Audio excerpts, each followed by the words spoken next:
Bismillahirrahmanirrahim. Assalamualaikum warahmatullahi wabarakatuh.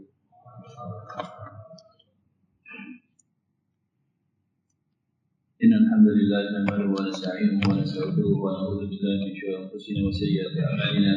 Man yahdihillahu fala mudilla lahu wa man yudlil fala hadiya lahu. Asyhadu an la ilaha illallah wahdahu la syarika lahu wa asyhadu anna Muhammadan 'abduhu wa rasuluhu sallallahu wa sallamu alaihi amma ba'du. Ayyuhal ikhwah rahimani wa iyyakum jami'an, walhamdulillah, segala puji bagi Allah Subhanahu wa taala.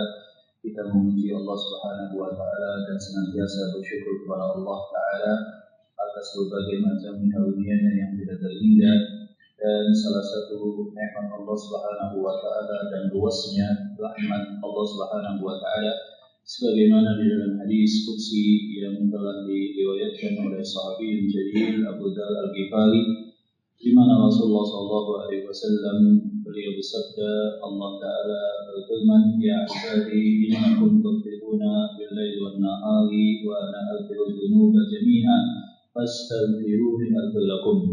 Wahai hamba-hambaku, sesungguhnya kalian berbuat dosa siang dan malam tidak terhenti dan tidak terputus, akan tetapi aku senantiasa mengampuni dosa kalian. Maka mintalah ampun kepadaku, aku pasti akan ampuni dosa kalian.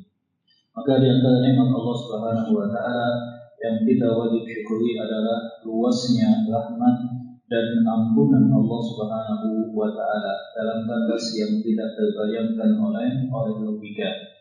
Dan ini bersama dengan banyaknya dosa, Allah Subhanahu wa taala masih berkenan untuk senantiasa memberikan rezeki dan juga nikmat serta rahmatnya kepada hamba, dan senantiasa mengingatkan supaya hambanya bertaubat kepada Allah Subhanahu wa taala.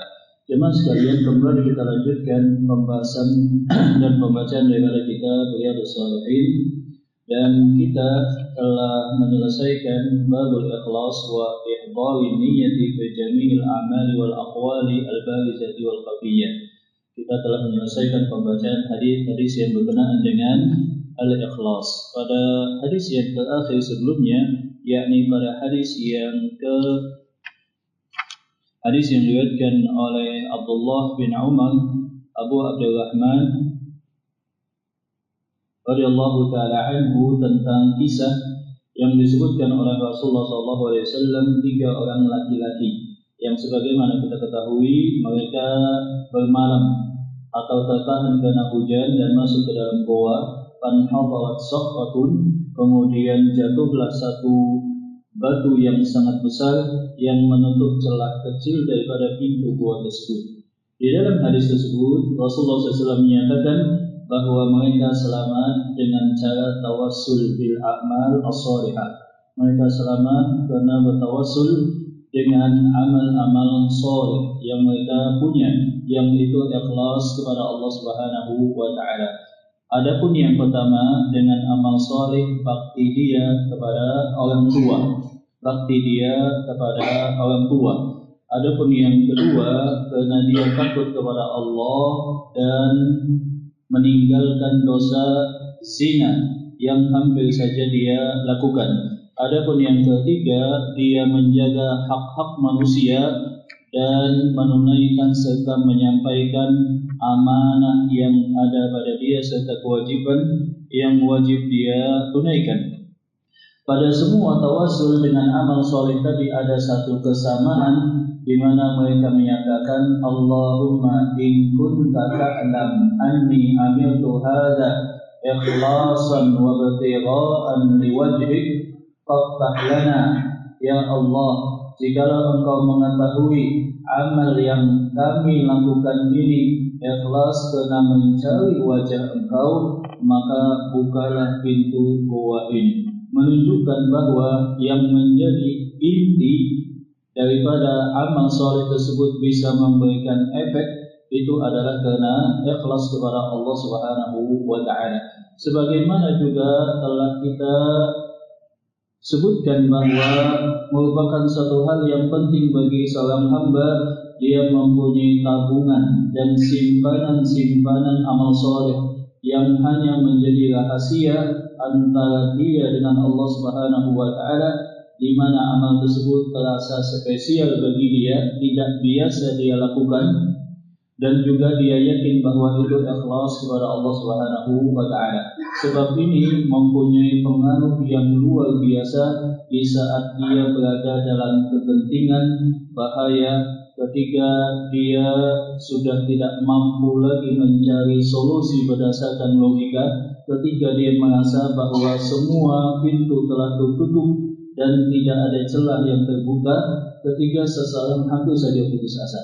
Maka amalan-amalan yang seperti ini mempunyai efek yang sangat luar biasa.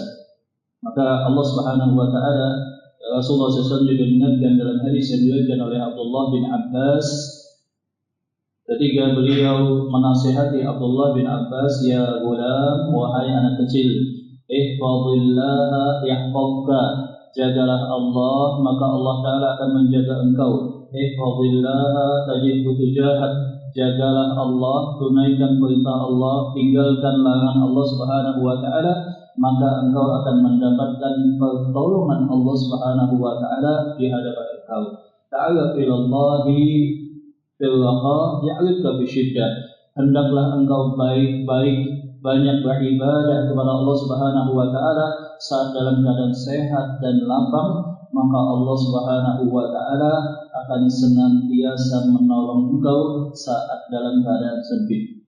Dan ini mempunyai fakta yang tidak terbantahkan dalam kehidupan realita keseharian, di mana banyak seseorang yang ketika dia mengabaikan perintah Allah, menerjang berbagai macam larangan Allah Subhanahu wa taala, saat ketika dia muda, maka dia diabaikan dan mendapatkan efek dan dampaknya saat ketika tua.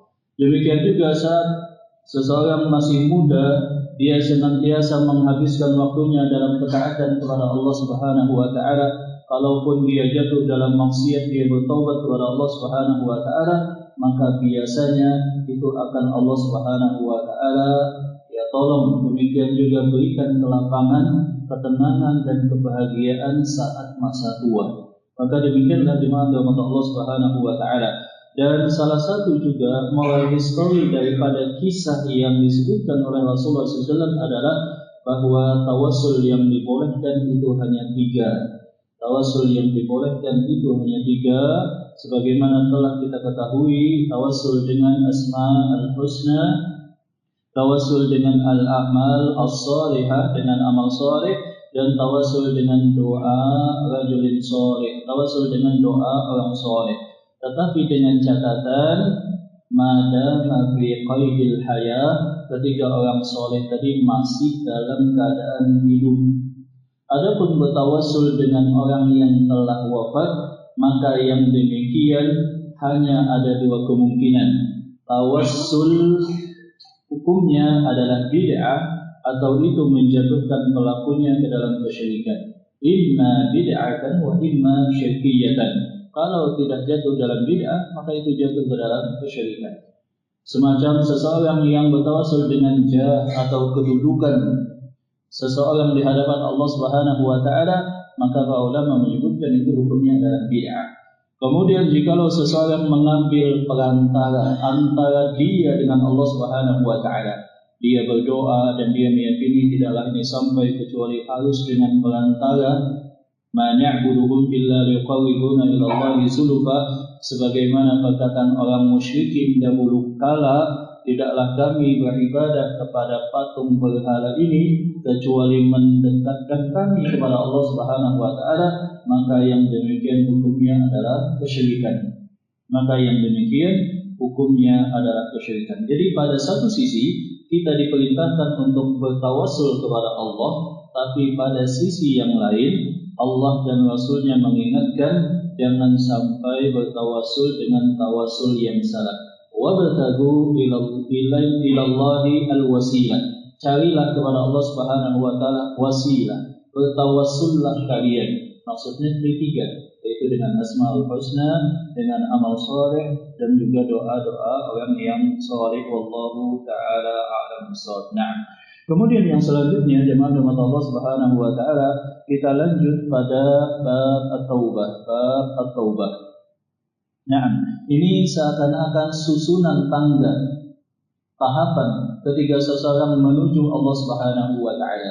Dimulai dengan anak tangga yang pertama yang sangat esensial dan itu sangat mendasar, yaitu mengikhlaskan niat. Mengikhlaskan niat, membetulkan niat yang salah, memastikan niatnya betul, mengevaluasi niatnya supaya tetap ikhlas kepada Allah Subhanahu wa taala. Kalau melenceng dia betulkan kembali. Itu adalah anak tangga pertama yang mutlak ketika seseorang ingin mencapai keridhaan Allah Subhanahu wa taala. Dan ini sangat mendasar dan sangat penting, sangat esensial.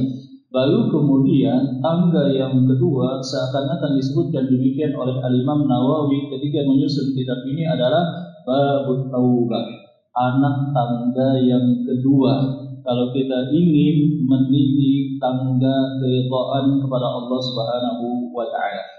Berkata Imam An-Nawawi rahimahullahu taala, babut taubati, ay hadza babut taubah, bab tentang taubat kepada Allah Subhanahu wa taala. Beliau menyatakan, qala al-ulama, berkata para ulama, at-taubatu wajibatun min kulli dzambin, bahwa taubat itu hukumnya adalah wajib atas setiap dosa yang dilakukan. Tentu saja setiap hari seorang hamba itu melakukan dosa, berpeluang melakukan dosa.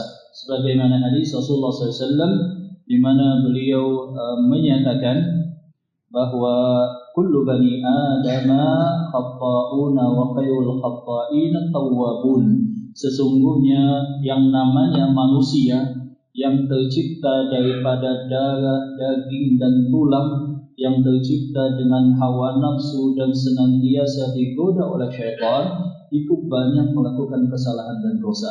Dan sebaik-baik orang yang melakukan kesalahan dosa itu adalah orang yang cepat bertobat kepada Allah Subhanahu wa taala.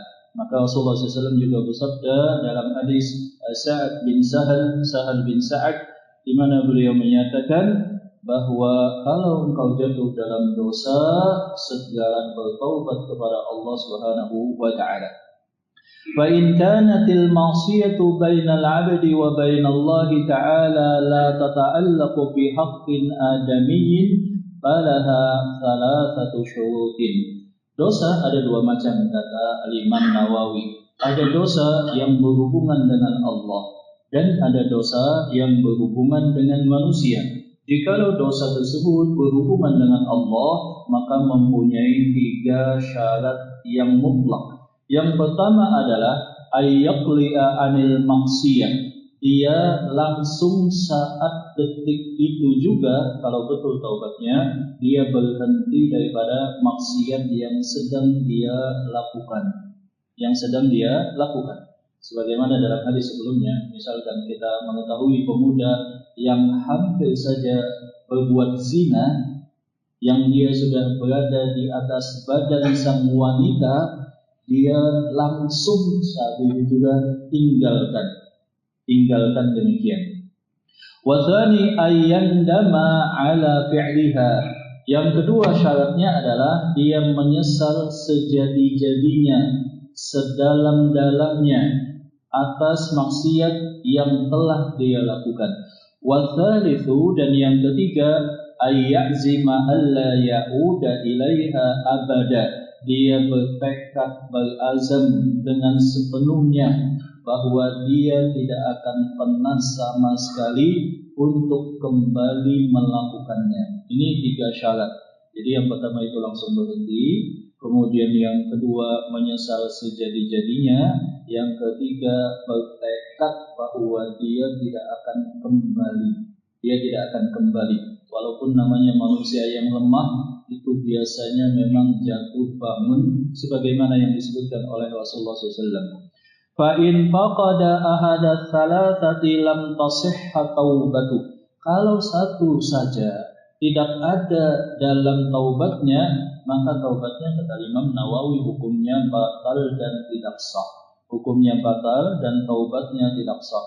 Misalkan dia berbuat maksiat, kemudian dia katakan, saya akan bertaubat tapi nanggung dulu. maka taubat yang dia lakukan dipastikan tidak diterima oleh Allah dan tidak sah. Atau misalkan dia bertaubat kepada Allah, tetapi dia tidak ada penyesalan, hatinya biasa saja. Sebagaimana yang kita ketahui bahwa hati seorang muslim, sebagaimana hadis Rasulullah SAW menyatakan dan menyifatkan tentang al-ithmu, apakah itu dosa? Maka kata Rasulullah SAW, al-ithmu yang dimaksud dengan isim atau dosa itu adalah engkau merasa sesak di dada. Wa karita ayyat tali 'alaihan nas, dan engkau malu kalau itu sampai dilihat oleh manusia. Jadi menyesal sejadi-jadinya. Kemudian yang berikutnya tadi adalah bertekad. Dia tidak akan mengulangi sama sekali. Dia tancapkan, dia hunjamkan tekad tersebut, dan dengan demikian taubatnya menjadi sah. Wa in kanatil ma'siyatu tata'allaqu bi adamiyyin fa syurutuha arba'atu hadhihi thalathati. Dan kalau itu hubungannya dengan anak Adam, ya hubungannya dengan hak, kewajiban, relasi, interaksi, transaksi kita dengan pribadi yang lainnya, bahkan itu tanpa melihat muslim atau non muslim. Ketika itu hubungannya dengan interaksi sosial atau ekonomi, misalkan relasi, transaksi, kemudian juga berbagai macam hubungan yang terjadi, maka tentu saja di sana banyak celah terjadinya kesalahpahaman, banyak celah terjadinya kemungkinan juga kezaliman. Ada hak yang terambil atau diambil sengaja atau tidak sengaja, ada kewajiban yang tidak ditunaikan terhadap orang lain, baik sengaja atau tidak sengaja, terabaikan atau terlupakan. Maka tidak cukup 3 syarat tadi. Tidak cukup hanya berhenti dari maksiat dan juga menyesal sejadi-jadinya, kemudian mengulang, berniat tidak akan mengulangi lagi, kecuali ditambah dengan satu, yaitu minta halal, minta maaf jikalau itu kehormatan, dan mengembalikan harta jikalau itu adalah hal yang sifatnya harta benda. Naam. Wa ayyabra'a min haqqi sahibiha, dia harus melepaskan dirinya daripada hak saudaranya. Fa in kanat malan aw nahwahu raddahu ilaih. Kalau itu sifatnya harta, tidak ada pilihan. Dia harus mengembalikan yang sama atau yang semisalnya, kecuali jikalau yang punya hak itu memutihkan. Wa in kanat hadda kadbin wa nahwihi makkanahu minhu aw talaba afwa. Kalau itu berhubungan dengan hak yang dicederai dan dirusak, misalkan difitnah, digibah dan yang semacamnya, dia harus minta maaf dan memungkinkan orang tersebut kalau sifatnya fisik membalas kepada dia. Wa in kanat ghibatan istahallahu minha. Kalau misalkan ghibah, dia pernah menggibah, misalkan ngomongin, rasanin di belakang hal-hal yang sifatnya jikalau itu tampak di hadapan orang yang dimaksud, dia akan menjadi tersinggung dan tidak suka, maka itu disebut dengan ghibah. Maka dia wajib juga meminta halal dan meminta maaf. Wa qad tadahhara dalailul kitabi was sunnati wa ijma'il ummati ala wujubi taubah. Dan taubat ini, kewajiban taubat ini sangat banyak di dalam Al-Qur'an, kata Imam Nawawi. Demikian juga disebutkan banyak di dalam hadis-hadis Rasulullah sallallahu alaihi wasallam. Di sini Al-Imam An-Nawawi menyebutkan 3 ayat yang menyebutkan tentang perintah Allah Subhanahu wa taala kepada kaum muslimin supaya bersegera taubat, supaya memperbanyak taubat, supaya tidak putus asa daripada ampunan Allah Subhanahu wa taala. Contohnya yang pertama disebutkan oleh Al-Imam Nawawi adalah surah Nur ayat yang ke-31. Ayat yang ke-31 di mana Allah Ta'ala berfirman, wa tubu ilallahi jami'an ayyuhal mu'minuna la'allakum tuflihun. Dan bersegeralah kalian semua untuk bertaubat kepada Allah wahai orang yang beriman, supaya kalian beruntung di sisi Allah Subhanahu wa taala. Wa tubu ila Allah jami'an ayyuhal mu'minuna la'allakum tuflihun. Wahai orang yang beriman, segala kalian semuanya bertaubat kepada Allah. Dan ini telah kita sebutkan bahwa taubat dan istighfar itu bukan hanya pada dosa, tetapi pada setiap kelalaian atau ketika kita tidak sanggup melakukan amalan yang lebih utama dari yang utama, maka semuanya butuh taubat dan istighfar kepada Allah Subhanahu wa taala. Sebagaimana setelah sholat kita juga diperintahkan istighfar, sebagaimana setelah qiyamul lail kita diperintahkan taubat dan istighfar, sebagaimana setelah haji ayatnya juga itu diperintahkan taubat dan istighfar, dan juga termasuk hadis ayat yang kita sebutkan ini, di mana sebagian para ahli tafsir menyebutkan ayat ini Allah Subhanahu wa taala turunkan ketika para sahabat sepulangnya daripada perang Badar. Mereka mempertaruhkan nyawa, harta, demikian juga menyambung nyawa, tidak tahu apakah pulang kembali bisa hidup pada keluarga ataukah meninggal syahid di medan perang. Ketika pulang, sebagian banyak yang luka, maka perintahnya adalah wahai orang yang beriman, bertaubatlah kalian kepada Allah supaya kalian beruntung. Supaya kalian beruntung. Nah, wa qala ta'ala, dan Allah Ta'ala juga berfirman, istaghfiru rabbakum thumma tubu ilaihi, dalam Hud ayat ketiga.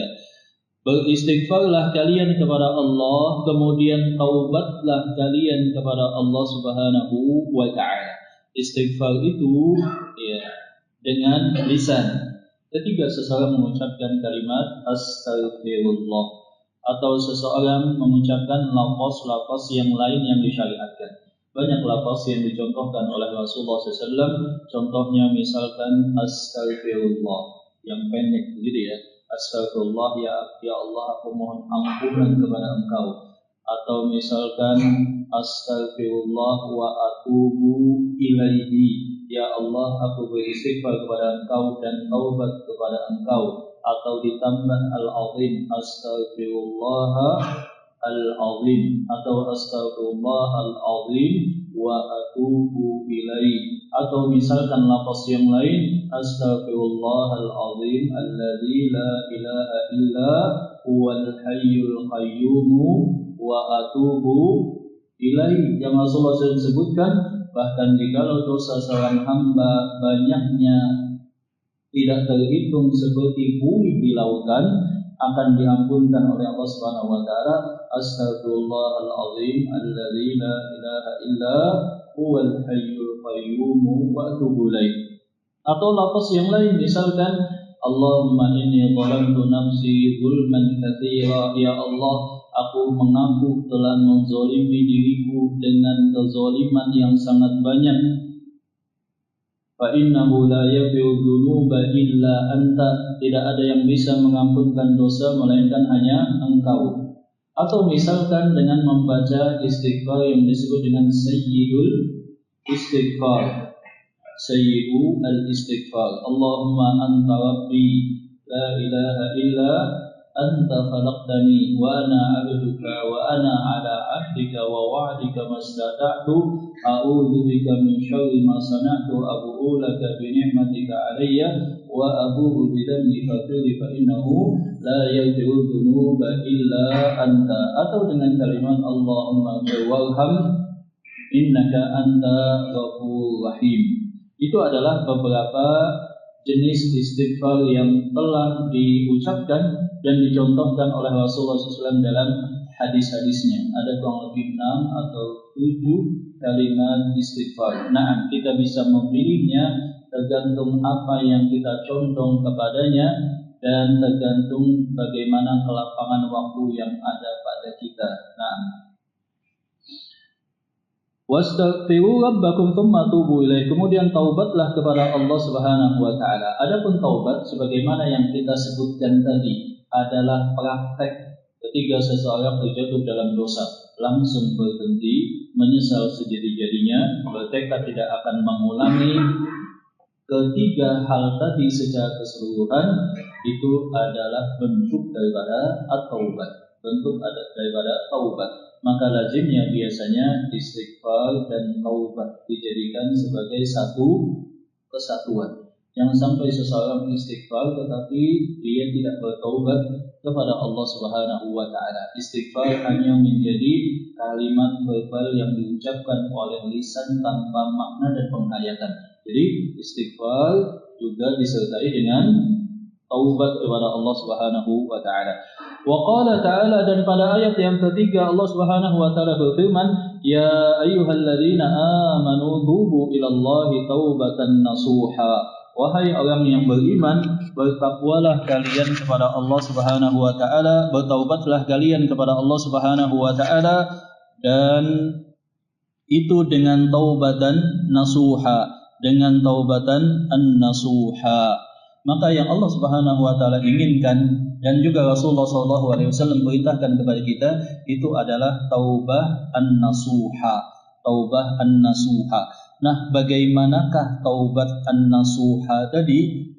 Itu jelas sebagaimana dikatakan oleh Al-Imam Nawawi tadi, yaitu taubat yang disertai dengan 3 hal. Langsung berhenti, menyesal sejadi-jadinya, kemudian bertekad tidak akan mengulanginya. Dan para ulama menyebutkan yang dimaksud dengan taubatan nasuha, contohnya misalkan dikatakan oleh Sa'id bin Jubair radhiyallahu taala anhu, at-taubatun nasuh hiya at-taubah maqbulah. Taubat yang nasuha, kata beliau, itu adalah taubat yang diterima oleh Allah Subhanahu wa taala. Wala tuqbalu taubah ma lam yakun fiha thalathatu syurut, dan tidak akan diterima taubat kecuali tercukupi 3 syarat selain yang tadi telah kita sebutkan. Ini adalah tambahan daripada Sa'id bin Jubair. Apa itu? Yang pertama adalah khaufun alla tuqbal. Orang yang bertaubat dalam hatinya dalam keadaan sangat takut jangan-jangan taubatnya tidak diterima. Kalau seseorang ketika bertaubat dan istighfar kemudian merasa yakin, pasti ini dosa saya, kesalahan saya sudah diampuni oleh Allah, maka menurut Sa'id bin Jubair itu taubatnya belum nasuha. Itu tidak akan mempunyai bekas yang mendalam. Dia akan menyepelekan dan mengabaikan, maksiat lagi, nanti toh bisa kembali taubat. Maka taubat tidaklah nasuha, kata Sa'id bin Jubair, kecuali disertai dengan ketakutan. Jangan-jangan taubat dan istighfar yang saya lakukan tidak diterima oleh Allah Subhanahu wa taala. Kemudian yang kedua, kata Sa'id bin Jubair, adalah waraja'un an tuqbala. Kemudian yang kedua, dia sangat berharap semoga saja taubat dia diterima oleh Allah. Taubat dia diterima oleh Allah Subhanahu wa taala. Adapun yang ketiga, kata Sa'id bin Jubair, adalah wa idmanu at-ta'at. Dan ketika dia berbuat maksiat, dia taubat, dia langsung berbanyak ketaatan. Bahkan pernah kita sebutkan mungkin kisah seorang yang dia pemuda soleh yang hidup di lingkungan yang islami di negara Arab. Dia talibul ilm, penuntut ilmu, senantiasa taat kepada Allah, kemudian juga senantiasa membaca Al-Quran, dan qadarullah melanjutkan studinya ke negeri kafir, ke salah satu negara di Eropa. Di sana dia terbawa dengan pergaulan yang ada, walhasil ujung-ujungnya dia jatuh dalam zina. Kemudian dia tersadarkan dengan izin Allah, bertaubat langsung, kemudian menyesal sejadi-jadinya. Selama 3 bulan dia tidak kemana-mana, tidak terputus senantiasa bertaubat dan membaca kitab suci Al-Quran yang telah dia hafalkan. Dan saking menyesalnya, kemudian kondisi kesehatannya menjadi buruk dan dia lemas, dan qadarullah kemudian meninggal ketika dalam keadaan bertaubat kepada Allah persis 3 bulan setelah dia berbuat zina. Itu adalah contoh taubat yang nasuha. Qala Sa'id bin al-Musayyib, berkata Sa'id bin Musayyib, at-taubatun nasuhu taubatun tunsahuna biha anfusakum. Tunsihuna biha anfusakum. Taubat yang nasuha itu adalah jikalau taubat tersebut ketika engkau telah lakukan itu senantiasa menjadi pengingat bagi kalian ketika kalian akan berpikir berbuat dosa. Oh, kemarin taubat sudah. Oh, kemarin taubat. Wa qala Qatadah, dan berkata Qatadah, At-taubatun nasuhu ya taubatus sadiqatun nasiha. Taubat yang nasuha itu adalah taubat yang betul-betul murni daripada hati yang paling dalam, yang sangat jujur dia lakukan, dan itu senantiasa mengingatkan dia tentang bahaya dosa. Berkata juga Muhammad bin Ka'ab al-Qurdhi, at-taubatun nasuhu yajma'uha arba'atu asya. Dan taubat yang nasuha itu terefleksi pada 4 hal. Yang pertama adalah al-istighfarul bil lisan. Lisannya tidak putus mengucapkan istighfar. Wa iqla'u bil abdan, dan badannya langsung berhenti daripada maksiat.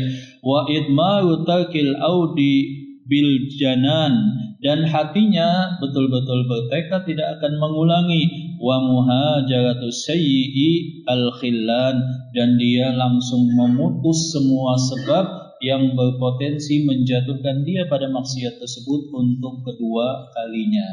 Dia memutuskan berbagai macam sebab, kemudian hal yang bisa menyeret dia, termasuk juga lingkungan, termasuk juga teman, termasuk juga hal-hal yang lain yang bisa menyebabkan dia jatuh dalam maksiat kepada Allah Subhanahu wa taala. Itulah yang disebut dengan taubat nasuha, taubat nasuha. Nah, selanjutnya kita bacakan hadis Rasulullah SAW yang berkenaan dengan ini, jemaah rahmat Allah Subhanahu wa taala. Hadis yang pertama sekaligus menjadi hadis urutan yang ke-13 dalam kitab Riyadhus Shalihin adalah hadis yang diriwayatkan oleh Abu Hurairah radhiyallahu taala anhu, Abdurrahman bin Sakhar. Abu Hurairah radhiyallahu taala anhu rawi aktsara hadis Rasulullah sallallahu alaihi wasallam, rawi paling banyak hadis Rasulullah sallallahu alaihi wasallam min ashabis suffah, salah seorang ashabus suffah. Qala, dia berkata, sami'tu Rasulullah sallallahu alaihi wasallam yaqul, aku mendengar Rasulullah SAW beliau bersabda, wallahi inni la astaghfirullah wa atubu ilaihi fil yaumi aktsara min 70 marratan, rawahu Bukhari. Demi Allah, kata Rasulullah sallallahu alaihi wasallam, sungguh aku beristighfar kepada Allah dan taubat kepada Allah dalam satu hari melebihi bilangan 70 kali. 70 kali. Ini adalah hadis yang diriwayatkan oleh Abu Hurairah, dikeluarkan oleh Al-Imam Bukhari. Langsung pada hadis yang berikutnya, karena itu satu kesatuan daripada Al-Agharr bin Yasar Al-Muzani, sahabat Rasulullah SAW, dia berkata, Rasulullah SAW bersabda, ya ayyuhan nas, wahai sekalian manusia. Jadi Rasulullah SAW mengingatkan kita, kaum muslimin, ayyuhan nas, wahai sekalian manusia, tubu ilallahi wastaghfiru, bertaubatlah kalian kepada Allah, istighfarlah kalian kepada Allah, fa inni atubu fil yaumi mi'ata marratin, sesungguhnya aku beristighfar dan taubat kepada Allah dalam satu hari 100. Jadi hadis yang pertama, hadis yang diriwayatkan oleh Abu Hurairah, dikeluarkan oleh Imam Bukhari tadi 100. Dan hadis yang kedua, Al-Agharr bin Yasar itu meriwayatkan dalam hadis riwayat Muslim, Rasulullah SAW bertaubat dan istighfar satu hari itu momentumnya sebanyak 70 kali. Ya, mungkin ada pertanyaan yang menggelitik di benak kita. Padahal kan Rasulullah SAW beliau tidak punya dosa. Semua nabi dan rasul itu adalah maksum. Para ulama sepakat semuanya bahwa para nabi dan rasul itu maksum dari dosa besar. Demikian juga maksum dari dosa kecil. Kecuali ada satu atau dua orang ulama yang berpendapat tidak terlepas daripada kelalaian atau dosa kecil. Tetapi yang lebih kuat adalah para nabi dan rasul itu maksum baik daripada dosa besar maupun dosa kecil. Kemudian dijamin masuk surga, senantiasa di bawah bimbingan langsung Allah Subhanahu wa taala. Nah, kenapa Rasulullah SAW banyak taubat dan istighfar? Makanya kalau dalam hadis yang diriwayatkan, pada hadis yang nanti akan kita temui, ada 3 orang laki-laki datang kepada istri-istri Rasulullah SAW bertanya tentang bagaimana ibadah Rasulullah SAW. Maka di sana disebutkan ibadah Rasulullah begini, puasa beliau begini, zikir beliau begitu, bacaan Al-Quran Rasulullah SAW luar biasa. Maka yang ketiganya kemudian ka'annahum faqaluha, ketiganya merasa sangat sedikit, tidak sebanding. Padahal Rasulullah SAW maksum, diampunkan semua dosa kalaupun terjadi, bahkan yang mungkin jikalau itu akan terjadi di masa depan, diampunkan semuanya. Yang pertama kemudian apa dalam hadis tersebut? Dia berkata, demi Allah, ya aku akan selamanya tidak akan menikah. Sebab nikah itu nanti bisa memalingkan daripada ketaatan. Kalau nikah kan ya harus mendidik anak dan istri, menjalankan kewajiban, kemudian berjibaku, mencari maisha, bekerja, takutnya nanti nggak fokus ibadah. Nah, laki-laki yang pertama dia bertekad, aku nggak akan nikah. Laki-laki yang kedua apa tekadnya? Aku akan puasa seumur hidupku. Ya, buka besok puasa lagi, demikian seterusnya sampai wafat. Yang ketiga bertekad, aku akan tahajud semalam suntuk. Itu ketika diberitahukan bagaimana ibadah Rasulullah SAW. Maka Rasulullah SAW beliau menyatakan dan menegur 3 sahabat tadi.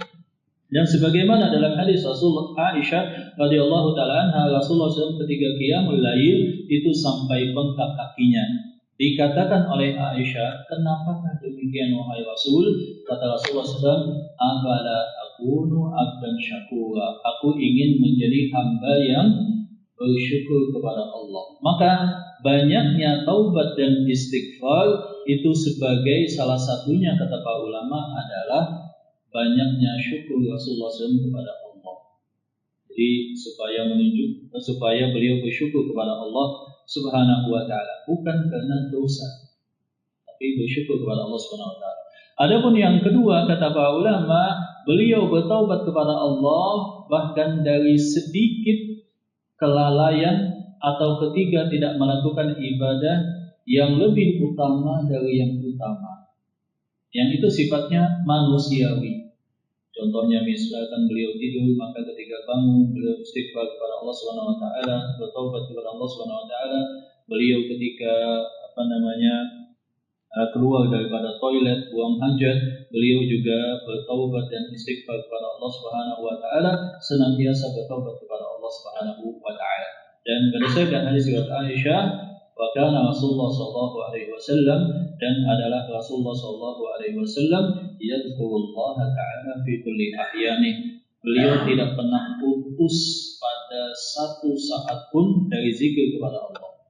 Jadi lisan beliau, hati beliau itu tidak pernah putus dari koneksi kepada Allah Subhanahu wa taala. Kalau kita kan biasanya bingung ya kalau putus koneksi internet, ya bad connection, kita nggak punya sinyal internet, pusing kita, ya kan? Mati gaya kalau kata anak muda saat ini. Ya, salah tingkah.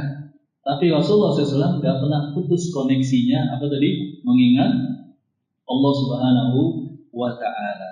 Jadi adapun yang ketiga kata para ulama adalah kenapa Rasulullah SAW banyak taubat dan istighfar sebagai contoh dan motivasi. Ini loh aku saja.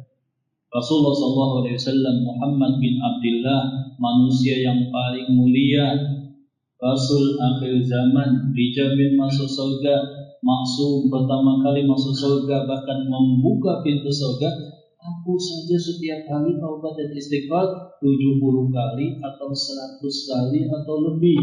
Nah, seharusnya kalian juga demikian atau melebihi. Maka ini menjadi motivasi daripada Rasulullah Shallallahu Alaihi Wasallam. Dan memang taubat dan istighfar itu mempunyai begitu banyak keutamaan yang sangat luar biasa daripada Allah Subhanahu wa Ta'ala. Keutamaannya berbanding dengan bahaya dosa. Jadi tidaklah ada kegelisahan, tidaklah ada kesialan, tidaklah ada musibah, bahkan apapun itu yang menimpa manusia kecuali sebab satu-satunya adalah dosa.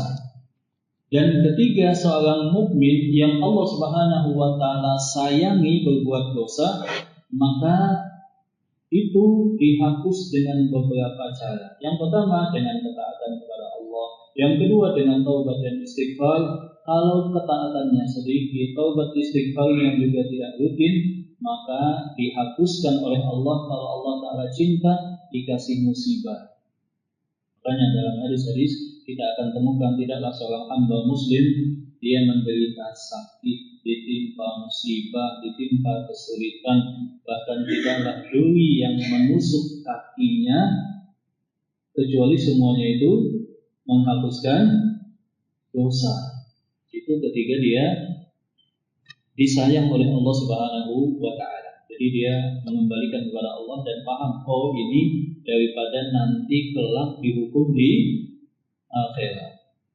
Tanya, ada hadis yang mungkin bagi perasaan kita sebagai manusiawi itu nggak enak gitu ya. Dan itu tantangan memang. Innallaha idza ahabbal 'abda yusibhu. Hadis Tirmidzi kalau saya tidak salah. Allah Ta'ala ketika mencintai seorang hamba, Allah Ta'ala senantiasa menurunkan musibah. Musibah tadi menaikkan derajat dia, kemudian menghapus dosa-dosa dia, Tapi kan kita sebagai manusia pengennya kehidupan itu lempang gitu Pak ya. Nggak ada musibah, semuanya berjalan dengan mudah. Tapi logikanya ternyata tidak seperti itu. Logikanya tidak seperti itu yang Rasulullah SAW sebutkan. Logikanya kalau makin imannya tinggi, musibahnya makin banyak. Nah, seperti itu dengan Allah SWT.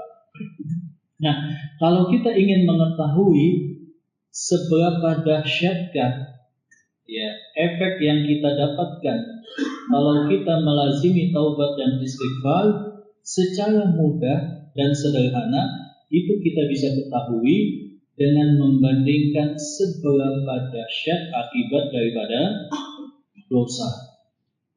Kalau dosa itu tidak ada atau terampuni, otomatis hukuman terhadap dosa itulah ya, balasan daripada taubat yang dilakukan oleh seorang hamba. Sebab dosa itu, kata para ulama, ketika telah dilakukan, itu punya hitungan balasan masing-masing yang tidak akan pernah meleset. Walaupun mungkin ditunda. Maka para ulama menyatakan, inni la'a'lam, sesungguhnya aku mengetahui musibah yang menimpaku ini adalah karena satu dosa. Dan seorang salafus saleh juga berkata, inni la'a'lamu anni adnaba dzamban min khuluqi zaujati wa khuluqi dabbati. Aku tahu aku berbuat dosa ketika istriku sering ngomel. Cewek atau hewan tunggangan itu jadi apa istilahnya? Biasa kuda itu ditunggang enak, ini kudanya jadi liar misalkan, enggak patuh seperti itu. Nah, bahkan kata para ulama, seseorang mendapatkan balasan atas dosanya bidzambin asabahu arba'ina sanatan madha. Mungkin seseorang mendapatkan balasan dosanya 40 tahun setelah dosa tersebut lewat dan dia sudah lupakan. Misalkan saat muda dulu dia melakukan dosa, dia sudah lupa, ya kan? Kemudian 40 tahun berikutnya, dulu usia 20 tahun melakukan dosa, disangka tidak ada balasan, ternyata pas usia 60 muncul balasan dosa. Maka ini sangat menakutkan. Nah, kita tahu betapa dahsyatnya efek dan keuntungan yang kita dapatkan kalau dosa kita diampuni kalau membandingkan dengan efek dosa. Jadi dosa itu mempunyai efek pada pikiran manusia, mempunyai efek pada wajah manusia, mempunyai efek pada hati manusia, mempunyai efek terhadap kesehatan manusia, bahkan kesehatan badan juga demikian. Dan kita sebagai hamba yang lemah mengakui banyak dosa. Saya mengakui banyak dosa kita semuanya, dan memang itu disebutkan oleh Rasulullah SAW.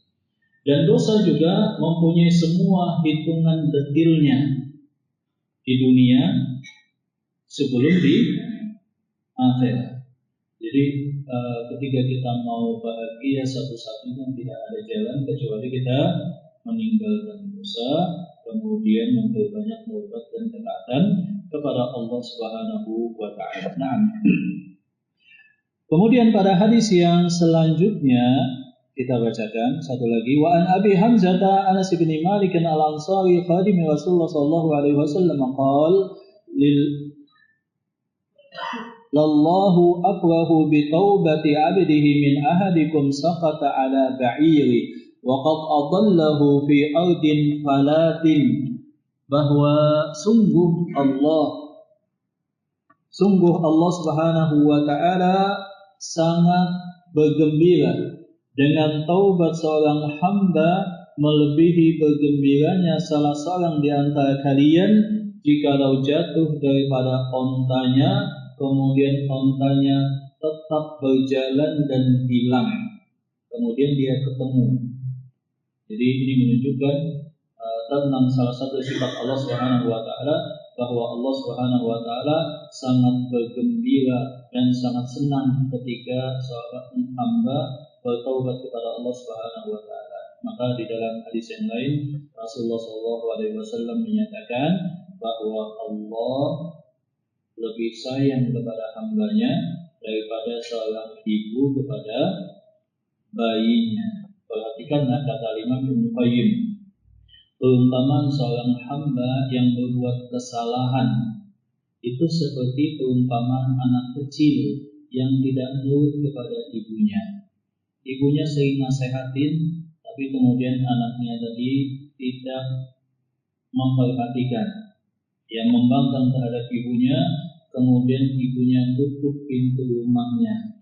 Sang anak tersebut kemudian menyadari bahwa dia telah melakukan kesalahan dan tidak ada yang lebih menyayangi dia dan memperhatikan dia, menjaga dia, melainkan ibunya. Dia pun kemudian duduk di depan pintu, menangis dan mengetuknya. Kemudian ibunya kemudian membuka pintu dan memeluk sang anaknya dengan perasaan yang sangat senang. Ya, dengan perasaan yang sangat senang. Maka Allah lebih mencintai hamba yang mukmin daripada seorang ibu kepada bayinya. Wallahu taala a'lam bishawab. Demikian juga contoh yang diberikan oleh Rasulullah SAW di sini adalah seorang laki-laki yang dia terpisah dengan ontanya, di mana di atas onta itu minumannya, makanannya, hartanya, bahkan kehidupannya. Jadi kalau kita melakukan satu perjalanan, apalagi di tengah padang pasir yang tandus dan luas, yang seakan-akan tidak punya batas, yang biasanya disebut ada fenomena fata morgana kalau siang di hari yang sangat panas, itu kan kalau kehilangan hewan tunggangan itu berarti kematian pasti, seakan-akan seperti itu. Jadi di negara-negara yang punya gurun pasir Sahara itu kita bisa membayangkan kalau seseorang terpisah daripada minuman, habis minumannya atau yang semacam demikian, maka tidak ada kemungkinan lain kecuali mati. Maka dulu pernah melintas di padang Sahara, ya, perbatasan di Sudan ke arah negara Mesir dan Libya, itu ada yang disebut dengan padang Sahara, menuju ke sana dan paling luas itu ada satu mobil, ada lagi orangnya. Maksudnya orangnya sudah meninggal, sudah jadi tulang. Kemudian ada juga banyak onta yang tinggal tulang. Dan waktu itu jalan satu bis, di lowong bis itu isinya tong air semua. Kalau itu habis, masya Allah, berarti yang terjadi adalah kematian. Waktu itu kebetulan lagi mahasiswa dikasih tugas untuk dakwah ke kampung-kampung di Sudan waktu itu. Jadi di perbatasan daerah Port Sudan, dan dakwah ke kampung-kampung, ke masyarakat Sudan di sana. Jadi yang kita bayangkan adalah bahwa kalau seseorang terpisah dari hewan tunggangannya, bekal minumnya yang ada adalah kematian, pasti itu sudah. Nah, ketika dalam hadis ini bahwa Allah lebih senang menerima taubat hambanya dibanding seorang hamba yang telah kehilangan onta yang membawa air minumnya. Ketika dia sedang putus asa, tahu-tahu ontanya ada di hadapan dia, sehingga dia sangat senang luar biasa. Saking senangnya sampai salah omong, ya Allah, engkau hambaku dan aku adalah Tuhanmu. Allahumma anta abdi wa ana rabbuk, ya Allah, engkau betul-betul adalah hambaku, aku ini Tuhanmu. Maksudnya pengen ngomong, ya Allah, engkau maha pengasih dan penyayang, engkau betul-betul Tuhan yang aku sembah dan aku hamba, tapi salah ngomong gitu. Salah ngomong. Nah, maka salah ngomong dalam Islam tidak dicatat. Salah ngomong dalam Islam tidak dicatat. Nah, gembiranya seorang hamba tadi itu jauh lebih senang Allah Subhanahu wa taala terhadap taubat hambanya, wallahu taala a'lam bishawab. Maka ini bab yang sangat penting. Tangga yang kedua, kalau kita ingin memperbaiki diri kita dan mencari keridhaan Allah Subhanahu wa taala, taubat serta berbanyak istighfar setelah kita membetulkan niat kita. Dan ini memang bukan tahapan yang terputus, tapi continue sampai kita wafat. Senantiasa menjaga keikhlasan dan senantiasa bertaubat kepada Allah Subhanahu wa taala walaupun kita jatuh bangun dalam maksiat. Sebagaimana seorang sahabat datang kepada Rasulullah SAW, ya Rasulullah, bagaimana kalau seorang hamba berbuat dosa? Kata Rasulullah, dicatat, tuntaplah, dicatat untuknya. Bagaimana jikalau dia bertaubat, maka diampunkan dosanya. Bagaimana jikalau dia dosa lagi, dicatat lagi. Bagaimana dia bertaubat, dia diampuni lagi. Sampai kapan ya Rasulullah? Innallaha la yamal, Allah Ta'ala tidak akan bosan menerima taubat kalian. Dan yang bosan malah sang hamba. Luas betul rahmat Allah Subhanahu wa taala.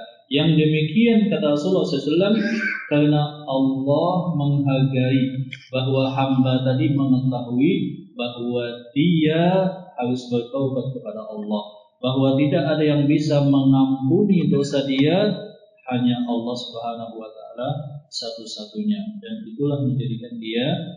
Maka dalam hadis yang berikutnya ada dua batas taubat. Yang pertama adalah malam yughagir, ketika nyawa belum sampai di kerongkongan. Yang kedua adalah malam tasyriqu syamsu min maghribiha, selama sebelum matahari terbit dari sebelah barat. Selama itu belum, maka masih ada pintu taubat. Masya Allah, jadi luar biasa. Nah, jemaah mungkin ada pertanyaan, silahkan. Iya. Waalaikumsalam.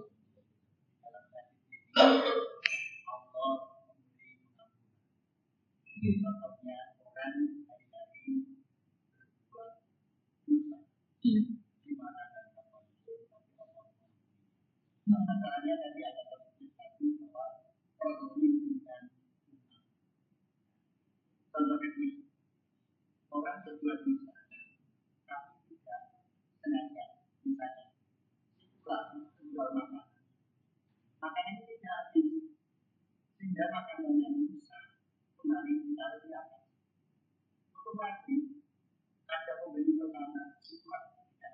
sehingga sampai di rumah ternyata makanan itu sudah tidak enak, tidak layak dimakan oleh orang. Jadi itu seterusnya. Begitu juga yang membuat yang membuat dan lain sebagainya. Tindakan termasuk jadi ada barang dan jasa. Orang membeli barang, orang yang tahu kualitas dan kualitas alat. Misalnya saya beli 12, tapi dijual di 10, bahkan sampai 5. Termasuk dan yang lain, bisnis sama-sama satu. Yang satu ini harganya isinya 40 kilo, yang satu ini 50 kilo, tapi harganya sama. Tapi orang tidak terasa kalau ini kita berbuat dosa aja, itu banyak sekali. Asal menyangkut kualitas dan kualitas jalan. Kalau kita jalan di negeri orang, katakanlah kalau dari Bali sampai Johor, atau dari Johor sampai Bali, atau dari Medan sampai Lampung, jalan lurus enak sekali. Saya nggak tahu siapa-siapa. Tetapi kalau kita jalan dari Bali sampai Bali, bagaimana jalannya? Tapi negeri orang itu jalannya lurus enak sekali. Atau dari LI sampai Houston, Masya Allah, jalannya luar biasa, sama dengan tetapi ini saya tidak menjadikan orang tidak disebut kitab suci sudah luar biasa. Tetapi ya begitu. Jadi yang kita itu yang customer service tidak dikasih apa-apa. Soal kehidupan masalah hukum itu, orang yang tidak takut sama Tuhan, tidak takut sama Allah. Jadi gimana? Nanti kalau Waalaikumsalam warahmatullahi wabarakatuh. Memang tadi disebutkan oleh Rasulullah SAW bahwa kullu bani Adam khata'una wa khairu al-khata'ina at-tawwabun, dan memang makin banyak interaksi, makin banyak transaksi, makin banyak hubungan timbal balik, apalagi megang amanah misalkan sebagai katakanlah hanya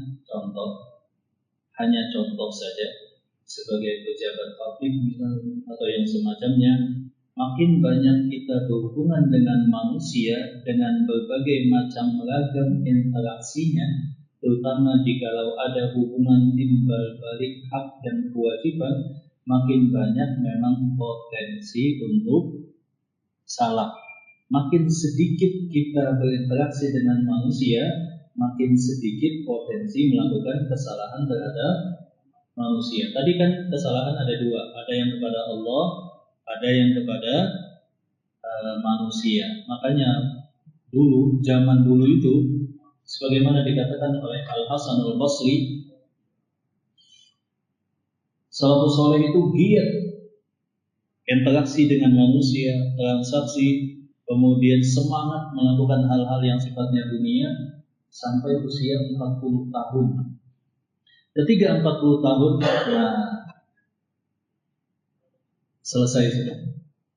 Cek yang sebelumnya, kalau ada kesalahan, perbaiki, banyak taubat dan istighfar, fokus ibadah, selesai.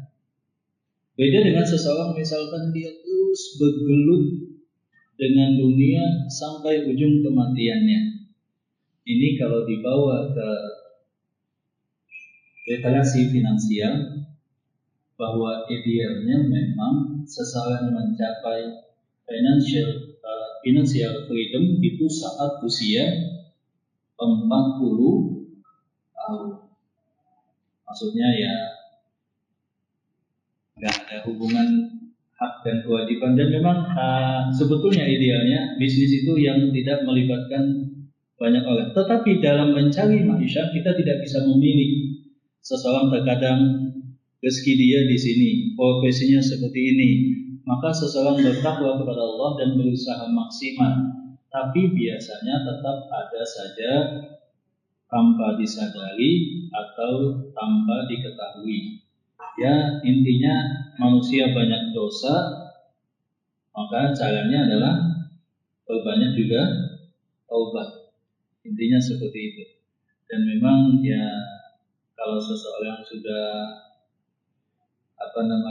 menyelesaikan dunia dia selesai dengan dirinya, dia selesai dengan orang lain, dia selesai dengan dunia, itu kan Masya Allah. Itulah yang disebut dengan pensiun, Pak. Jadi pensiun itu ketika seseorang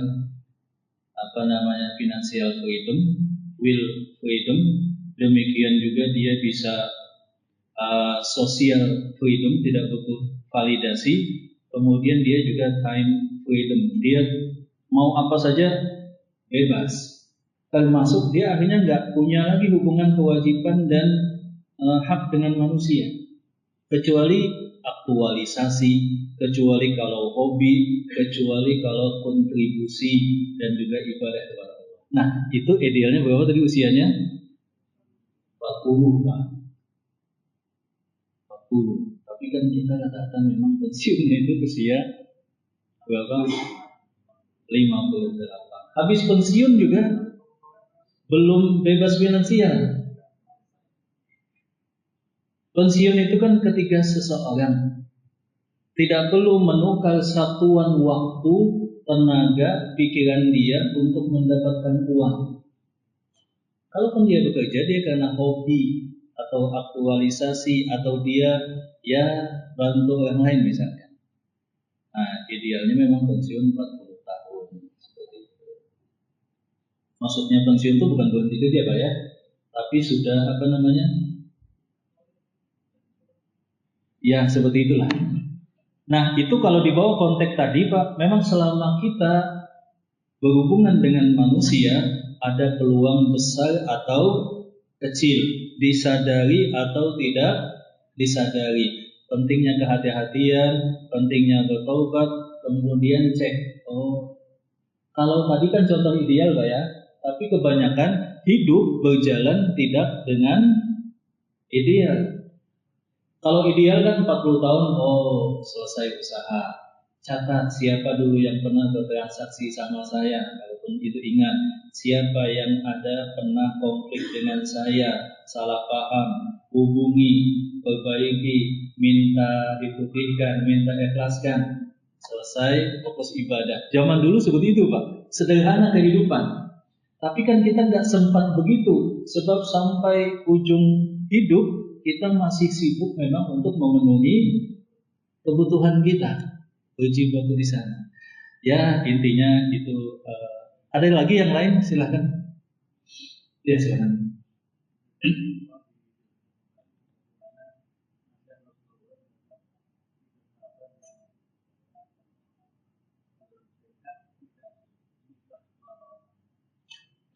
Tidak akan nikah selama-lamanya.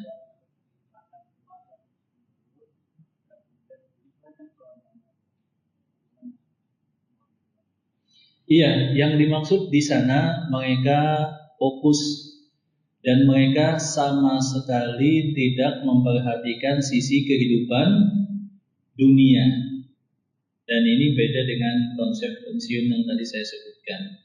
Konsep pensiun itu kan maksudnya hidupnya lebih santai, fokus ibadah, fokus pada pendidikan keluarga, menikmati keindahan alam.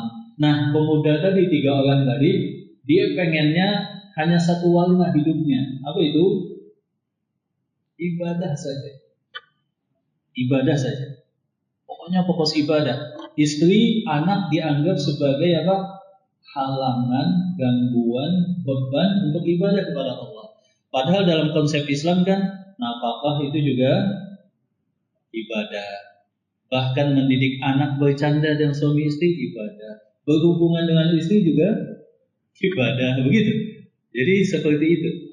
Dan ini tidak dipertentangkan dengan pensiun yang saya maksud tadi. Sebab pensiun yang saya maksud tadi supaya bisa menikmati masa tua, hidup tanpa tekanan, bebas memilih dan melakukan banyak ibadah kepada Allah, kembali melakukan hobi, banyak kontribusi dan aktualisasi di masyarakat yang positif, menikmati keindahan alam gitu. Seperti itu, Pak, itu yang dimaksud. Nah, maka satu warna menganggap keluarga, dunia, mencari maisha sebagai beban, itu yang ditepis dan diarahkan oleh Rasulullah. Aku Nabi, aku ibadah, aku Aku tahajud juga tidur. Aku juga puasa tapi juga berbuka. Aku juga menikahi, bahkan tidak hanya satu. Wa ankihu an-nisa, aku menikahi banyak wanita. Barang siapa yang dia tidak senang dengan sunnahku di ujung hadis tersebut, maka bukan termasuk golonganku. Seperti itu. Ya, ada lagi satu. Ya jemaah, semoga Allah Subhanahu wa taala yang memberikan taufik dan hidayah kepada kita untuk bertaubat kepada Allah Subhanahu wa taala, dan ini memang proses bagi diri kita masing-masing dan tantangan bagi diri kita masing-masing, dan dalam proses ini kita melihat ke internal pribadi kita masing-masing, ya itu insya Allah akan lebih memotivasi, dan ini juga akan menjadi